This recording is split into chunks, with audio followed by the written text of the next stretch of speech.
Alrighty, let us make a start. Nice and nice and private arrangement here. Um, a few more might join, but if not, happy to go through basically whatever you're currently looking at. But for now, just so we can get it on the recording, we'll have a look at logarithms. So the agenda for the class today is to essentially just end-to-end on fundamentals of logarithms all the way up until sketching logarithms.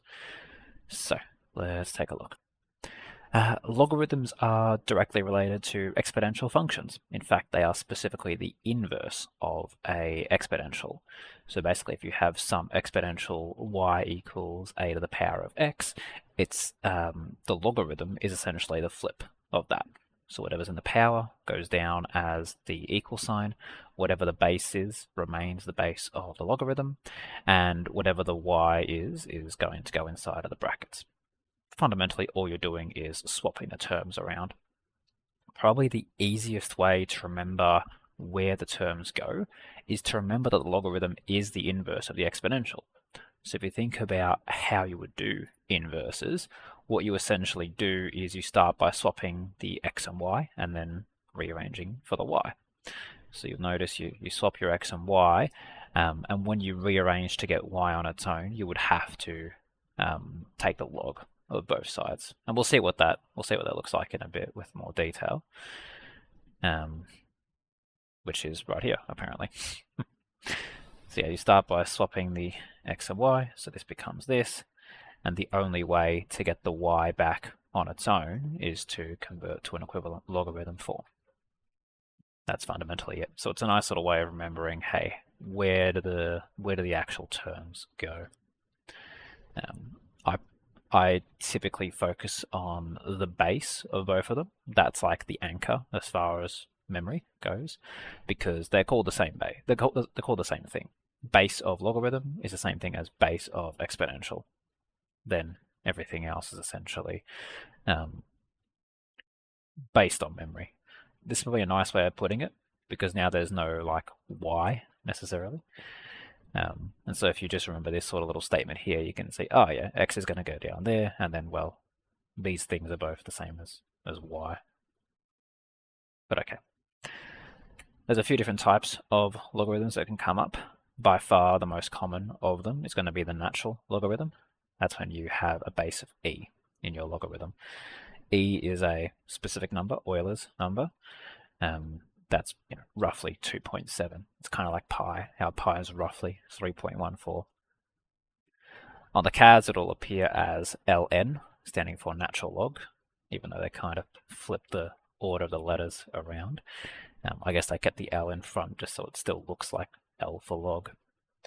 But anyway, that's a nice shorthand. You'll see me use that a lot because it's less letters. Oddly enough, this one called the common logarithm doesn't really show up a whole lot, but it occasionally does, and in some context you'll see instead of having the base of 10, what they'll do is they'll put a capital L there to signify that you have the log 10 of something.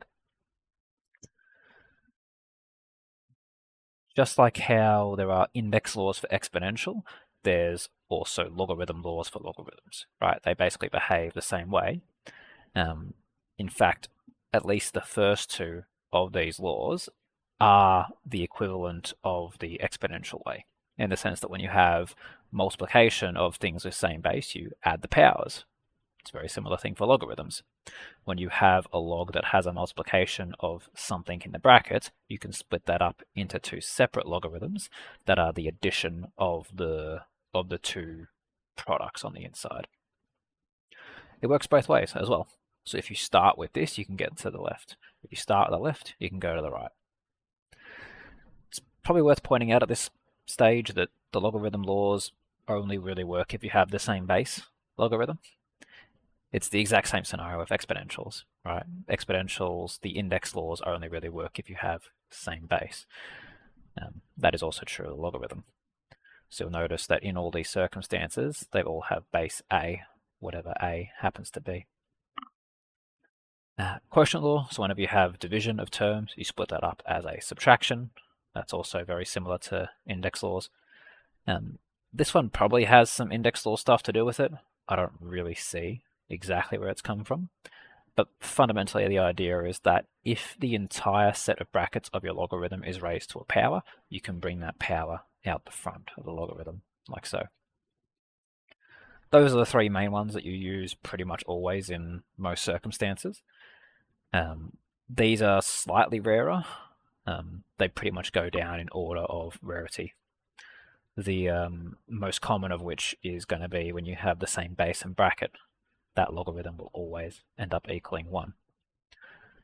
Pretty much every single identity that we have a look at can be proven by converting your logarithm statement into an equivalent exponential statement.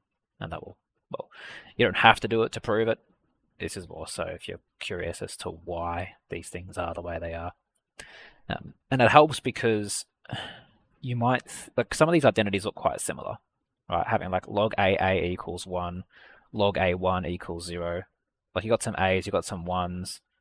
It can be a bit complicated in the moment when you're under stress of test to remember which one you have. And so that's kind of why I put this proof in here, because fundamentally you can take this thing and say, okay, let's say I don't know what it equals. I'm going to let it equal some value called y. If I know how to flip this to exponential, which by the time you get to the test, you should bloody well know, otherwise that'll be a bit shocking. You'll be able to look at this and immediately know, okay, the only way this is ever going to work is if my power is 1, right? This is the whole equating exponents approach to exponentials. So that can be a nice little way of remembering, okay, base and bracket, that's definitely going to equal 1, because when I flip it, I can see that it equals 1. If the bracket is 1, then the logarithm will always equal 0. Doesn't matter what this base ends up being. Reason why, again, if you flip to exponential, you get this. And the only way that any exponential term will equal 1 is if the power is equal to 0. Another thing about logarithms is that their brackets can neither be negative or 0. Those are both not allowed for slightly different reasons. For negative, it's because you have a non-real solution. For instance, this is only... yeah, I just won't even get into it. That's a special math thing.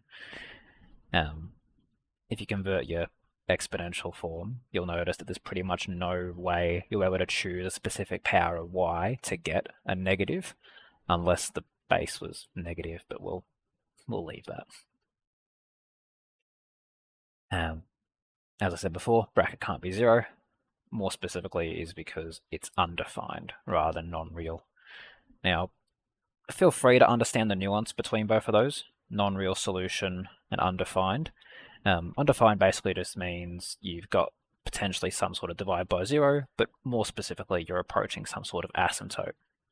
Whereas non-real is a special math thing, that's when you have what's referred to as imaginary or complex numbers.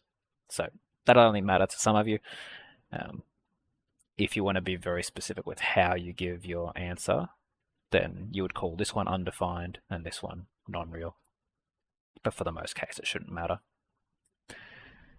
For this one, right, if you flip to exponential form, you'll realize that no power of y will ever make this 0 because it has an asymptote at 0. It's just not going to happen. This one's the most niche, but it has come in handy a couple of times. It's basically when you have an exponential stacked into a logarithm. So when you have your logarithm in the power of an exponential, and both of them have the same base, whatever's in the bracket comes down here. There's a quick proof for that, but it's always the same thing. Swap to exponential form and then observe. This one's actually probably the easiest proof, because when you flip to exponential form, you just say, okay, well, y is equal to this, so I'm just going to grab this and chuck it here. And suddenly I have the identity that I was looking for. One of the other things that becomes a bit important is to be able to convert the base of a logarithm. It's probably about as niche as this one. It doesn't have a whole lot of applications. A lot of the time you don't need to do this, although I'm sure there's going to be some kind of question where you're pretty much forced to. It's kind of like the index laws, where you can sort of do things in different orders and get to the same spot regardless. Algebra is an even easier example, right? The path you take there's faster and shorter ways of doing things, absolutely, with algebra, but you have a lot of flexibility with how you do it, whatever makes most sense to you. So if you do want to learn how to do this technique, basically what you can do is either memorize this result at the end, which means any logarithm that you have can be converted with some new base, b, that you want to choose. Whatever this is goes in top, whatever the base is goes in the bottom bracket. So you can either have that memorized, or you can think about flipping from logarithm to exponential form. And so essentially, you start with whatever your logarithm is that you want to convert, flip it to exponential, and then wrap that in a logarithm that you want with whatever the desired base is. So you have this statement, a to the power of y equals x. You choose whatever you want log b to be. So you could choose a base of 3, you could choose a base of 10, base of whatever you want to choose. You take left-hand side, wrap it in that. Right-hand side, wrap it in that. And then because y is the original logarithm, all we've got to do is do a bit of log laws to get y on its own. Right? Power law brings the y at the front, and then dividing this puts it in the denominator. And that's got you this statement here, because y is this original logarithm. This is probably where things get the most confusing. How are we doing so far? Any of this should I revise in more detail?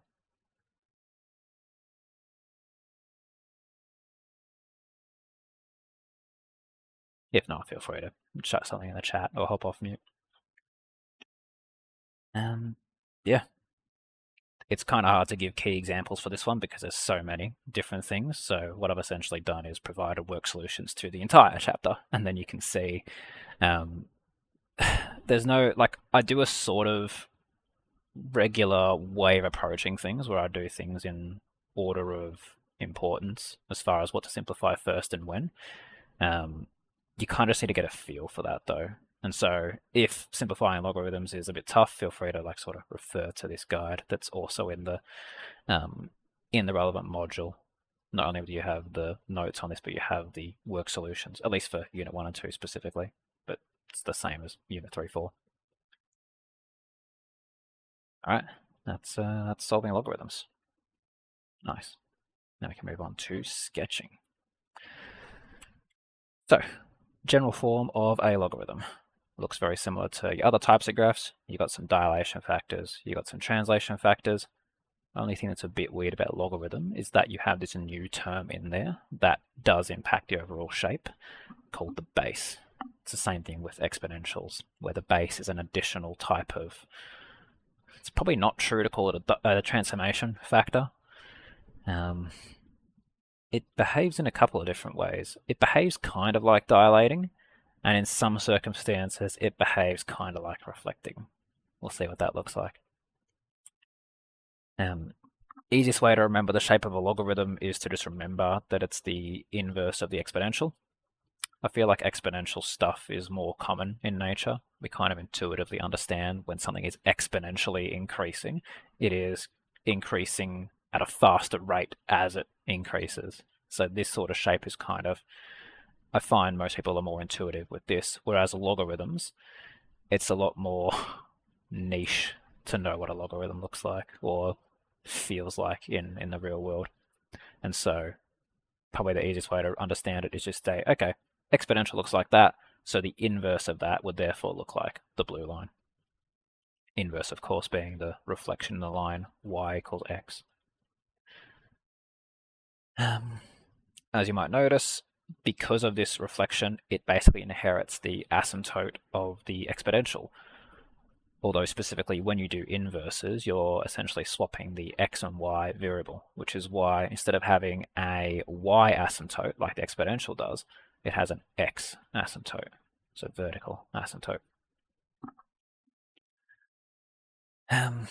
Specifically, we were looking at what happened when the base was greater than 1. So as long as your base is greater than 1, the logarithm will go up and right, but it'll be concave down the entire way. As the base gets larger, you're essentially magnifying that effect, where it'll stretch further up. Like it'll be bigger than the sorry, what am I saying? It's the green one here.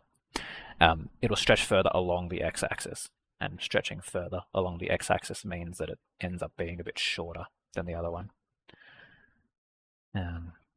However, when your base is between 0 and 1, it's kind of like how the exponential works. When you have an exponential that has like base of half, for instance, instead of going up and right, you're now going up and left in a concave up direction.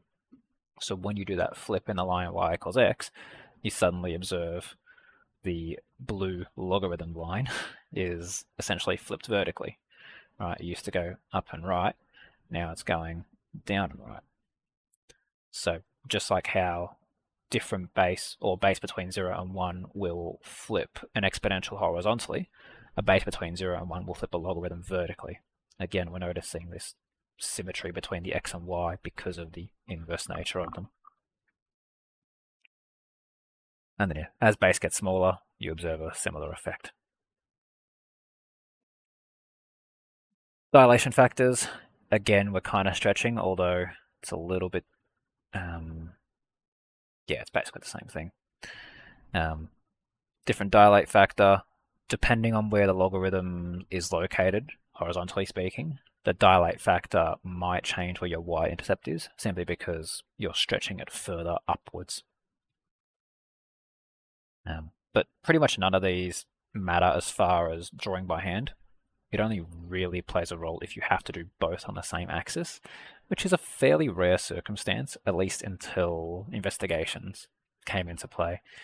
Investigations, some schools will definitely like you to use it with the CAS, so you can kind of get away with it a little bit by just sort of learning on the spot by plotting a bunch of things with the CAS. But usually with the investigations, or at least some schools will say, hey, play with the variables, see what happens when A gets bigger, see what happens when the base gets larger, or whatever happens to be the case. And you'll have to sort of explain these things. Good news is those usually are tech active, so you can kind of just bring this in with you and be like, oh yeah, it's already pre-written for me. Nice. I'll just copy that down. All right, reflections work the same for everything else. When the negative is out here, you flip down. When the negative is here, you flip vertically, I should say. And when the negative is over here, you flip horizontally. Obviously, that's going to look a little bit different depending on your base, because your base also pretty much behaves as a reflection under certain circumstances. So that's why you've got two separate pictures here. Same thing with this one, right? Reflection again, because your base will change the natural shape of it when you reflect it. It'll look different depending on your base.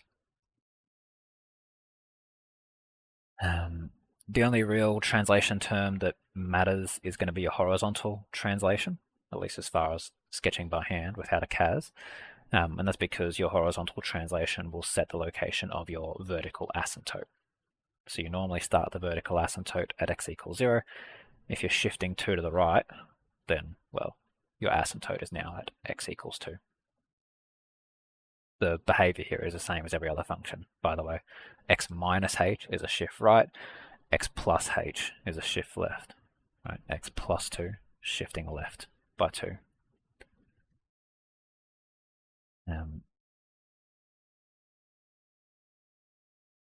Yeah, I guess the reason why I say h is positive in this case is because most books will write this as x minus h.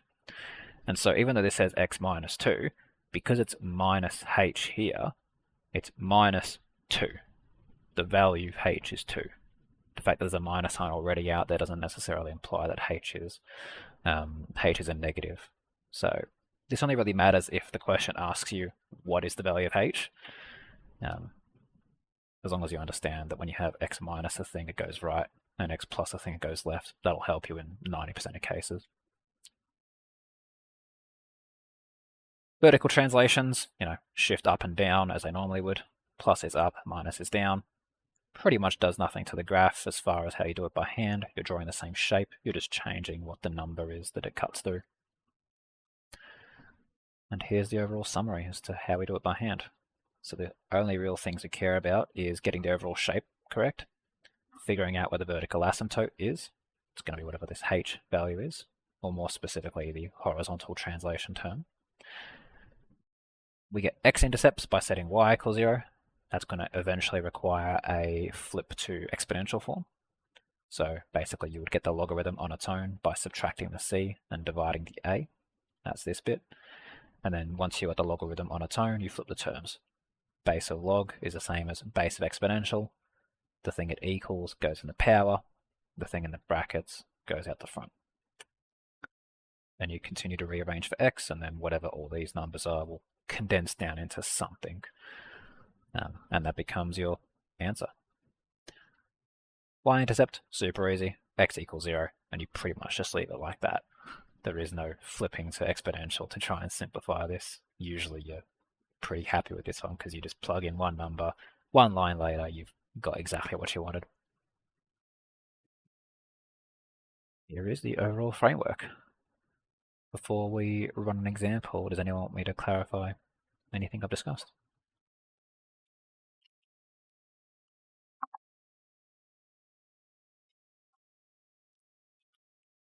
Alrighty. So first thing I recommend for sketching any type of graph ever is to get it in its general form. As we kind of discussed, only certain transformations actually really play a role, but it's just a good habit to make sure you can identify what all the transformations are at any given stage. So to do that, you essentially want to expand out everything that you can and factorize whatever's in the brackets of your, or whatever's x related stuff. That's how we expand the -3 out to simplify our dilate factor and our translate vertically. And we factorize the inside to make sure that we revealed the proper horizontal translation, x plus 5. So it's a shift left by 5 there. Once you've done that, that gives us our asymptote really quickly. It's just the horizontal translation. You know what? I'll throw this in as well. If you forget to do this, and maybe you don't like doing this sort of thing, the other thing you can do is think about why the graph even has an asymptote to begin with. And the reason why it has an asymptote is because you can't put 0 in this logarithm.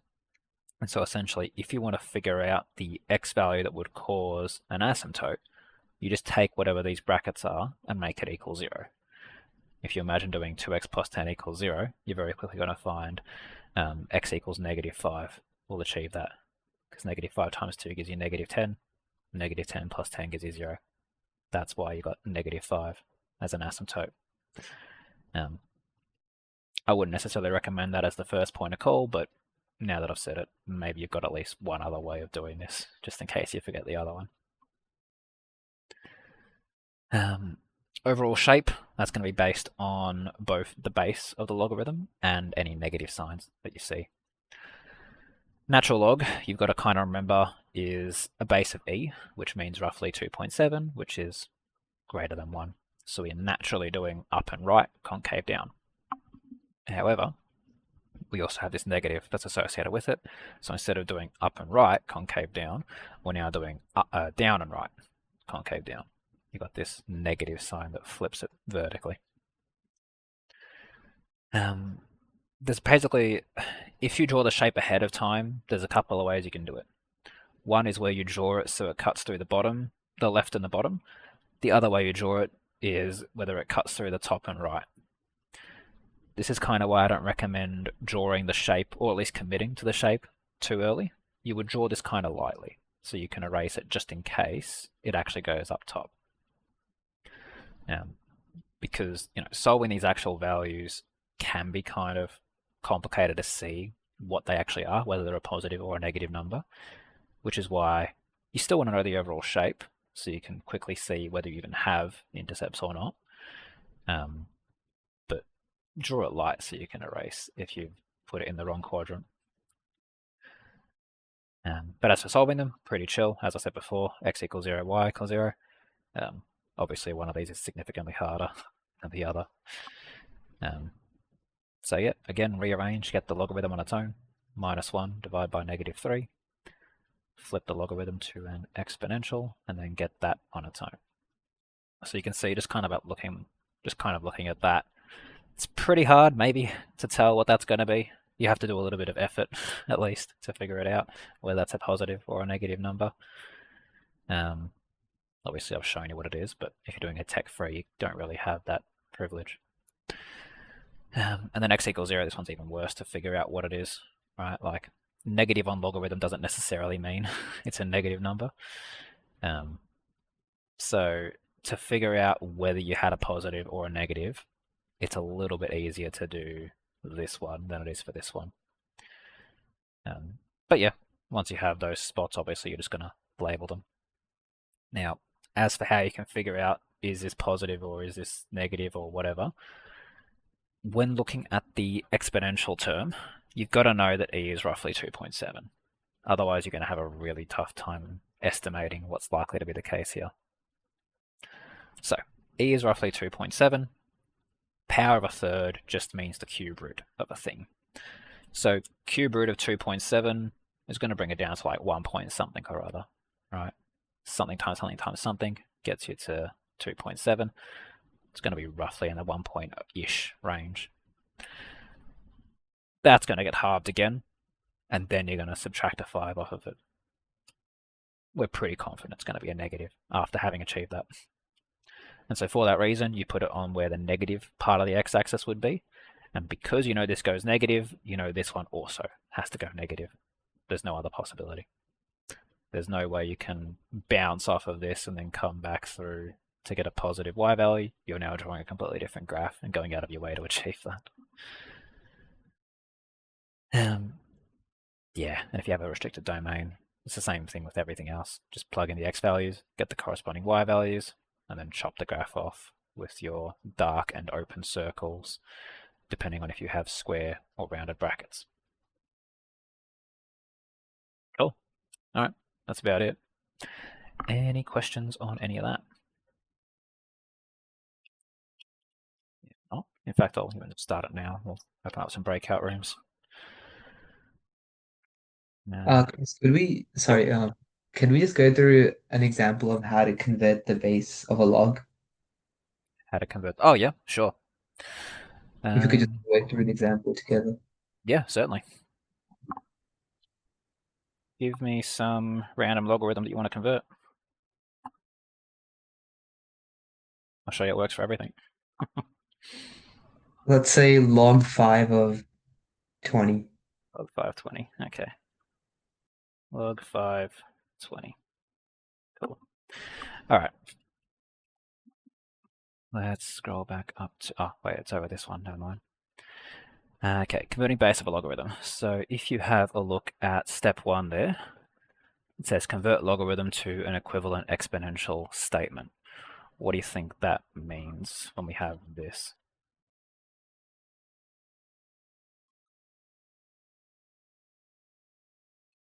We'll be testing whether my notes are super accurate for you or not. What does it mean to flip this to an exponential? Does it mean like 5 to the power of x is equal to 20? Sure does, yeah. So you could say, let this thing be something called x, because we don't know what it is. You now have 5 to the x equals 20. Nice.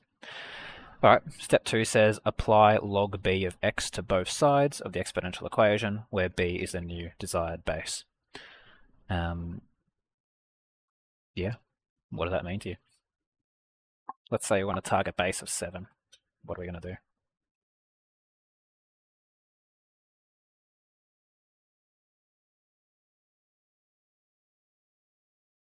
So does it become like log 7.5 or and then log 7.20? Yeah, log 7, 5 to the x, and then log 720. That's it. You just wrap a logarithm around both sides of that equation. Nice. Next up, mine says rearrange for y, but we've called ours x, so I guess we'll just say we just got to get x on its own now. How we achieve that?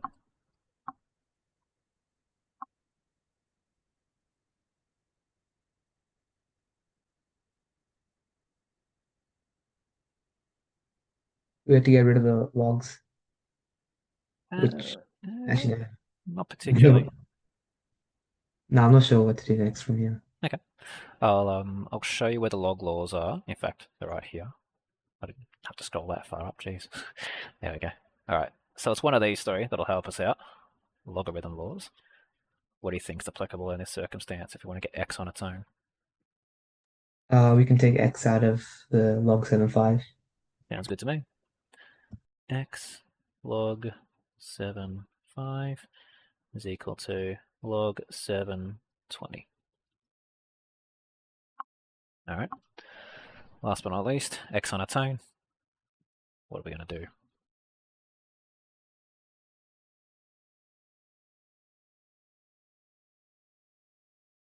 Are we going to divide both sides by log 7/5? Absolutely. Log 7/5 is just a number, and so for that reason, we can divide both sides by it. Log 7/20, log 7/5.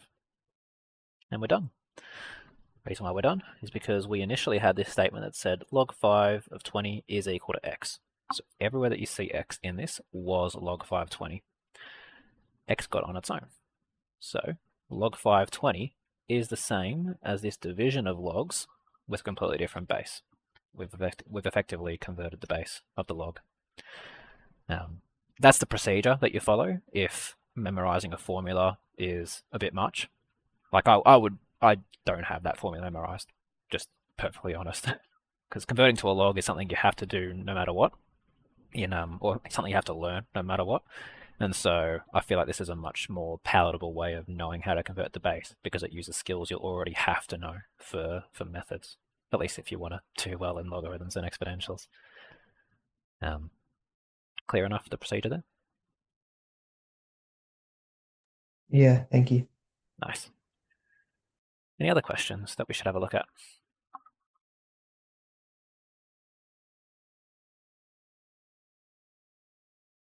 Meanwhile, I will find the assigned work for this one.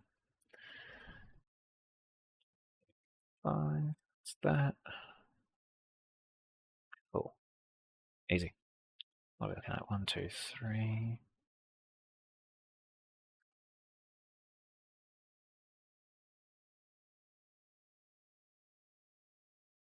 Oh, it has a button to assign them automatically. I don't have to just sort of manually put everyone in their own room. I kind of didn't trust it the first time, but I accidentally clicked it and it works out better than me doing it manually. Nice. Alright, I'll float around. Have fun.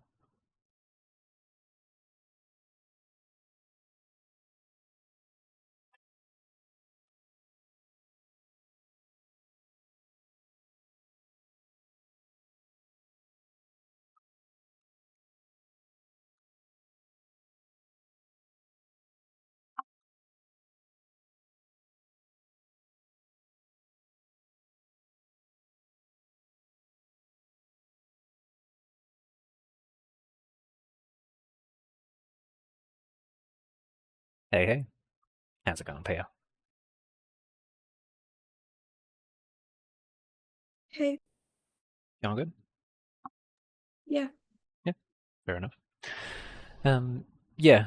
So your parents obviously had a chat about how you're going with the classes. Or one of the things that might be a decent idea would be to sort of maybe check that you're doing homework at at least enough revision before SACs to where you're actually at a solid stage before them. What were your thoughts around that? Yeah. Yeah, okay, fair enough. I mean, I think you have my number directly, if not definitely over school, the platform.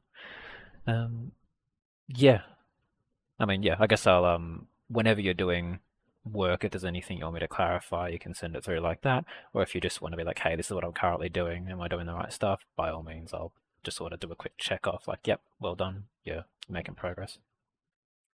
Um, while I'm here, is there anything you want me to have a look at? Could we just do a few examples of continuous probability? Yeah, continuous probability, sure. Okay, let me pull up that.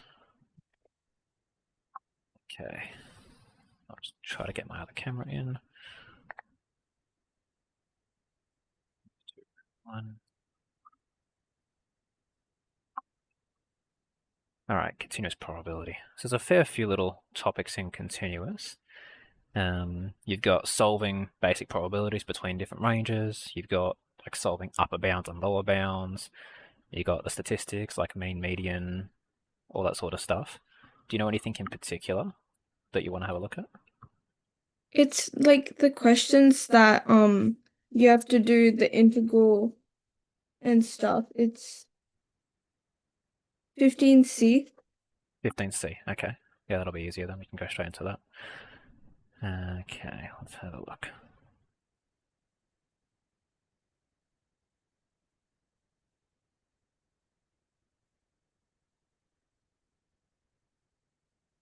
Oh yeah, so it's the statistic stuff.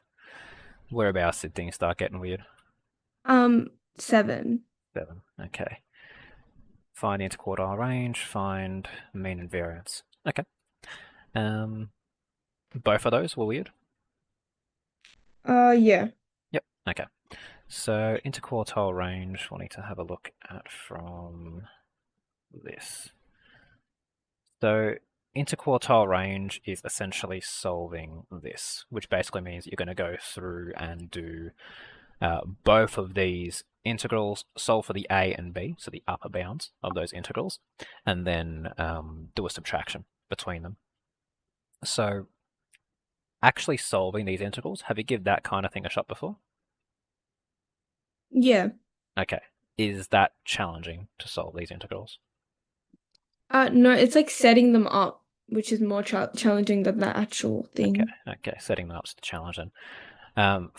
Okay, so the setup is always this. The only variable that you ever change is what f of x is. Everything else will look actually identical. I guess with the exception of the lower bound of the domain. The negative infinity will be replaced with whatever the absolute lower bound is of the function. So the only things you're ever changing are what f is, so in this case it'll be x over 2, and whatever the lower bound is. So instead of it being negative infinity, we now put 0, because that's the domain associated with f.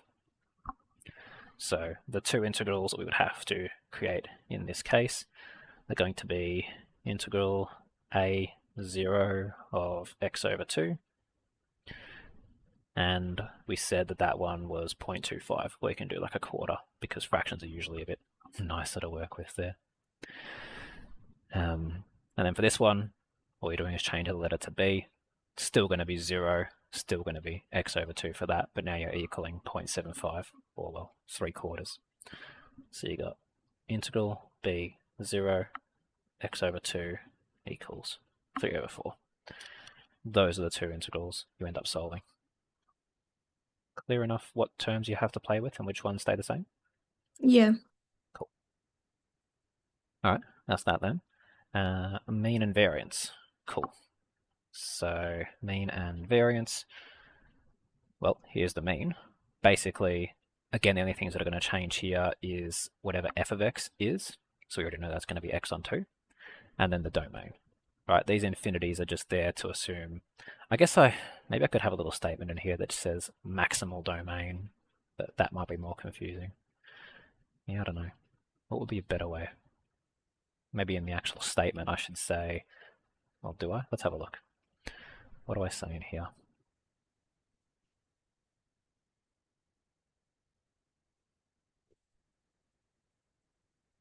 Yeah, okay. So basically you're just going to, whatever this lower bound and upper bound is of the domain become the integral bounds. Whatever f of x is goes in the f spot, and everything else is what it is. So if we were to apply that to this, what integral do you think we would write?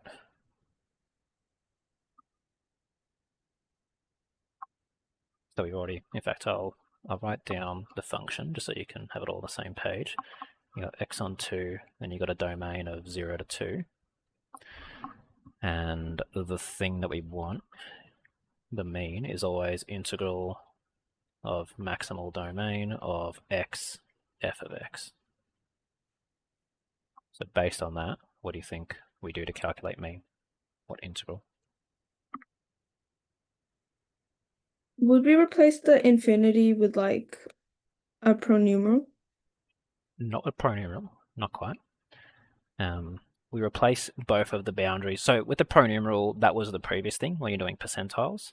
For mean, it's you have a lower and upper bound already. Those become the new things up here. So you replace this with a 2 and this one with a 0.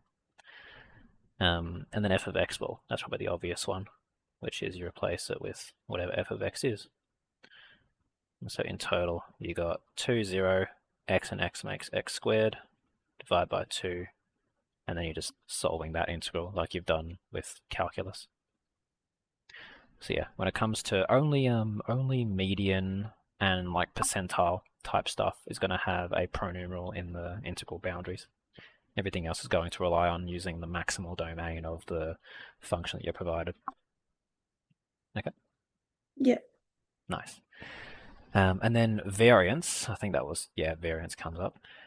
Variance is a very similar thing, but instead of sticking an x at the front, you're now sticking x minus mean out the front. Where's variance? There it is. Or more specifically, sorry, x minus mean all squared out the front. Now, for some functions, that can't be done. Did this say it was cas? Let's find out. I'm just going to quickly cheat out what the actual mean of this would be, because we do need it for the integral. Because what we need to do is go integral 2, 0, x minus the mean all squared times f of x, which is x on 2. So as long as this is actually integratable, we'll be fine. So I'm just going to cheat this one out because this is the mean. Second, 0 to 2 of x squared over 2 dot dx, 4/3.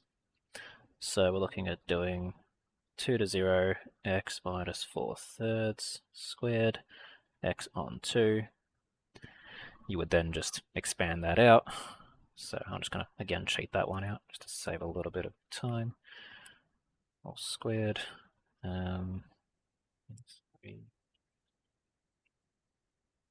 That's going to give us integral 2 to 0 of x squared minus 8x on 3 plus 16 on 9 times x divided by 2. You're obviously just going to put the x back through all that, and then integrating that kind of sucks, but it's not the end of the world. Is that at all fair enough? Yeah. Sweet. Yeah, so those are the key things there. Mean, variance, and then the interquartile range. Yeah, alright, cool. I'll leave you with that for a little bit. If anything else comes up, like raise hand or... Because I know there's a button where you can flag me, I think. Raise that and I'll pop by when I get a sec. Otherwise, I'll leave you to it. Okay, thank you.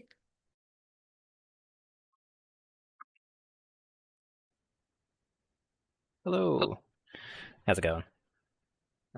Pretty good. Pretty good. Nice. Is there anything in particular you want me to have a look at? Like, I'm on question 5 right now, and like, I know the answers to like some of these questions. Like, I could easily just look at it and like tell you the answer, but like, I want to figure out if there's like any framework as to how I show my working out. Like, As to how to show you working. question 4, I found pretty easy. Like, this just like rearranging using the laws and stuff. Yeah. But then question 5 is like, okay, like say question 5i, right? 5i. Yep. I correct me if I'm wrong, but I think x would be 0, right? Because if you divide log 3 on 2 with log 2, it would Yeah. be 1. But Well, as I far don't know as... how to show that, like, because you can't just say Yeah. you know, No, I by getcha. You still do it. You just leave it as x plus 2, and all you're going to do is do your log 3 x plus 2 divided by 2, because you're going to use that division law, like you said. And then you might write a statement that says log a of 0 always equals 1. So you just do 0 equals x plus 2 on 2, and then from there you do a bit of rearranging. Did that make sense, or do you need me to write that one out? like I get what you mean, basically, yeah. Yeah. So that'd be like probably the shortest way of showing working for it. But if it's stuff like 5a, 5b, 5c, those are just, those are instant solves. That's not really anything you can show working for. You Um, know, I know how to like what's it called? Rearrange those ones into exponential form and stuff. That's not too hard. Like, yeah, say for 5a, right? I think it becomes like you change it to 3 to the power of x equal 9, yeah, and then obviously you can just solve.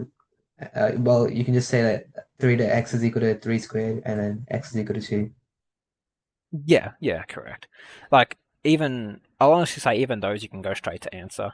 Because if you have a look at like question one, for instance, they're not necessarily expecting you to convert to exponential to do it. Because Yeah, if you do know that it's like, okay, 2 to the power of what equals 128, or 3 to the power of what equals 81, right? You yeah, can just go straight for answer. that wasn't too bad. Yeah, Um, but yeah, as far as showing work, yeah, you're pretty much just trying to rearrange for x, which means, you're doing your log laws. Um, yeah, that's pretty much it. If you don't have like a 1 on the other side, for instance, you can just turn that into a logarithm by just doing log whatever of whatever. So we have like log 3 in this case. You could just write you can write 1 as, well, actually, sorry, no, you do need it to be 1 in that case. Um, yeah, you would just convert to exponential, I guess. Once you convert your logarithm all the way down, you combine all those logarithms together. You've got log on its own, constant on the other side. If you flip that to exponential, you'll get the x on its own eventually. Um, yeah. I mean, that's the otherwise the rest of the questions don't look too hard. Yeah. I mean, you might you might run into some fun with 8. Seven has a unique. Seven's probably the most unique way there. And then if you can get your hands on the Unit 3 and 4 book, there's some fun. There's some fun logarithm stuff I mean, there I've as got the well. physical book at home in Yeah, Unit. yeah, yeah. Nah, if this stuff is pretty chill, then Unit 3 and 4 has stuff that's more like 7, but harder, I would say. Unit 3 4 has one of the hardest logarithm stuff across all of the textbooks. Not across all the exams, across all the textbooks. Right. Cool. But yeah, no, sounds like you're crushing it. Nice work. Yeah. Thank you. All right, I'll do the rounds. Take care. Thank you.